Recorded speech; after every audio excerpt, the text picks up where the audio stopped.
நான் இப்பொழுது ஆன்மீகமும் அமானுஷ்யமும் என்ற தலைப்பில் பேசப்போகிறேன். ஆன்மீகம், அமானுஷ்யம் இது இரண்டுமே எசோட்டரிக் என்று ஆங்கிலத்தில் எடுத்துக்கொள்ளலாம்.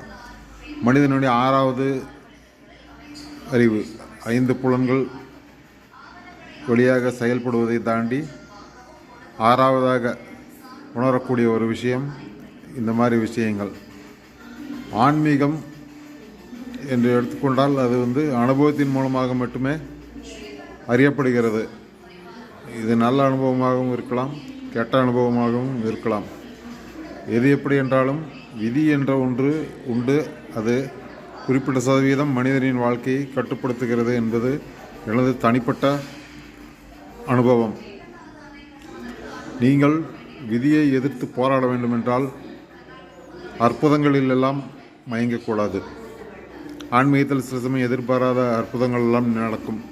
எதிர்காலத்தை பற்றி தெரிந்து கொள்வது, இல்லை வேறு ஏதாவது ஒரு கூட்டதிர்ஷ்டத்தில் எதிர்பாராமல் பணம் கிடைப்பது, இந்த மாதிரி எல்லாம் நிகழும். ஆனால் அதையெல்லாம் தாண்டி தான் ஆன்மீகம் இருக்கிறது.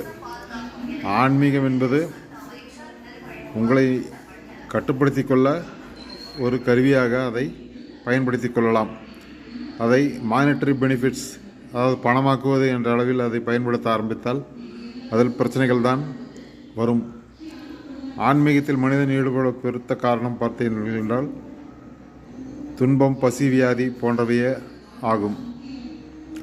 பெரும்பாலும் ஆன்மீகத்திற்கு என்னை பொறுத்தவரை ஒரு 50 வயதுக்கு மேல் செல்வதே நல்லது. இளம் வயதை பொறுத்தவரை நமக்கு என்ன திறமை இருக்கிறது, அதை பட்டை தீட்டிக் கொண்டு எப்படி பணம் சம்பாதிப்பது என்ற அளவில் மனதை வைத்துக்கொள்வது நல்லது. பிரச்சனை என்றவுடன் நேரடியாக ஆன்மீகத்துக்கு போகாமல் வேறு வழிகளில் அதை தீர்த்து கொள்வதற்கு ஏதாவது ஐடியா உள்ளதா என்று தான் நாம் யோசிக்க வேண்டும். நன்றி, வணக்கம்.